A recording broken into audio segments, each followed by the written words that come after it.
Maharaj, la personne n'est que le résultat d'un malentendu. En réalité, il n'y a rien de tel. Les sensations, les pensées et les actes défilent devant l'observateur dans une succession sans fin qui laisse des traces dans le mental et donne une illusion de continuité. Un reflet de l'observateur dans le mental crée la sensation du « je » et la personne acquiert une existence apparemment indépendante. En réalité, il n'y a pas de personne, seulement l'observateur qui s'identifie au « je » et au « mien ». Le maître dit à l'observateur « Vous n'êtes pas ceci, rien de vous n'est dans ceci, sauf le petit point du « je suis », qui est le pont entre l'observateur et son rêve. Je suis ceci, je suis cela. C'est le rêve, alors que le pur « je suis » a sur lui l'empreinte de la réalité. Vous avez goûté à beaucoup de choses, toutes ont été réduites à rien. Seule la sensation « je suis » a persisté, inchangée. Parmi ceux qui changent, demeurez dans l'immuable, jusqu'à ce que vous soyez capable d'aller au-delà. Maharaj, le désir du faux et la peur du vrai. En tant que personne, vous pensez que votre gourou s'intéresse à vous personnellement. Il n'en est rien. À ses yeux, vous êtes une calamité et une gêne dont il doit se débarrasser. En fait, il vise à votre élimination en tant qu'élément dans la conscience. Questionneur. Si je suis éliminé, que restera-t-il? Maharaj, rien ne restera, tout restera. La sensation d'identité demeurera, mais il n'y aura plus d'identification à un corps en particulier. L'être, l'éveil, l'amour brilleront de toute leur splendeur.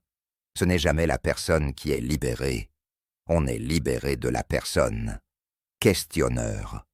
Et il ne reste plus aucune trace de la personne. Maharaj.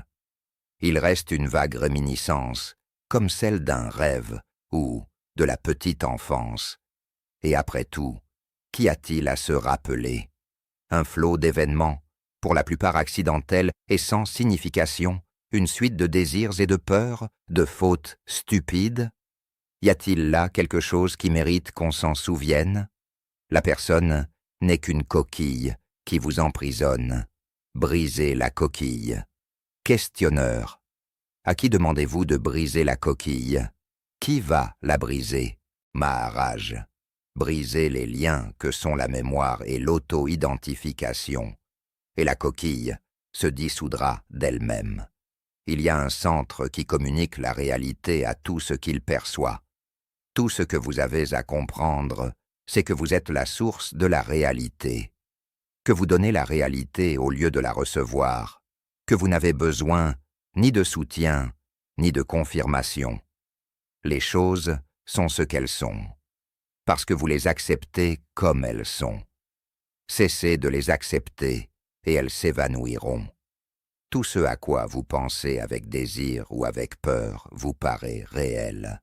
Regardez-le sans désir ni peur, et il se vide de toute substance. Le plaisir et la souffrance sont éphémères. Il est plus facile et plus simple de les négliger que d'agir sur eux. Maharaj. Ni l'ignorance ni l'illusion ne se sont jamais manifestés en vous.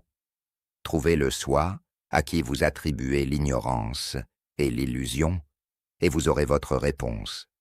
Vous parlez comme si vous connaissiez le soi et le croyiez sous la domination de l'ignorance et de l'illusion.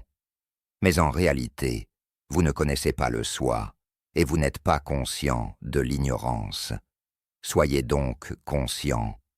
Cela vous amènera au soi et vous réaliserez qu'il n'y a en lui ni ignorance ni illusion.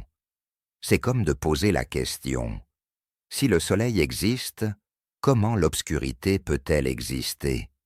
Comme il y aura l'obscurité sous la pierre, quelle que soit la force du soleil, de même dans l'ombre de la conscience, je suis le corps. Il ne peut y avoir qu'ignorance et illusion. Questionneur. La création vient-elle avant l'investigation? Maharaj.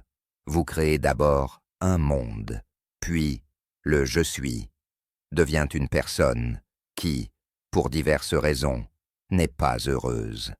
Il part à la recherche du bonheur. Il rencontre un gourou qui lui dit « Vous n'êtes pas une personne, trouvez qui vous êtes, ce qu'il fait, et il passe au-delà. » Questionneur, je ne trouve pas que, parmi les disciples, il y en ait trop qui fassent le bien. La plupart de ceux que j'ai rencontrés étaient trop absorbés dans des conflits insignifiants. Ils n'avaient plus de place dans leur cœur pour autrui. Maharaj, un tel égocentrisme est passager. Soyez patient avec ce genre d'hommes. Pendant de nombreuses années, ils se sont intéressés à tout sauf à eux-mêmes. Permettez-leur, pour changer, de se retourner sur eux. Questionneur, quels sont les fruits de la conscience de soi? Maharaj, vous devenez plus intelligent. En étant conscient de vous-même, vous apprenez sur vous. Bien sûr, vous ne pouvez apprendre que ce que vous n'êtes pas. Pour connaître ce que vous êtes, vous devez dépasser le mental. Si ces paroles résonnent en toi, prends un instant pour t'abonner et rejoindre notre cercle de quête intérieure. Partage dans les commentaires ce que le lâcher-prise signifie sur ton chemin d'éveil. Retrouve toute la playlist pour nourrir ton voyage vers la conscience pure.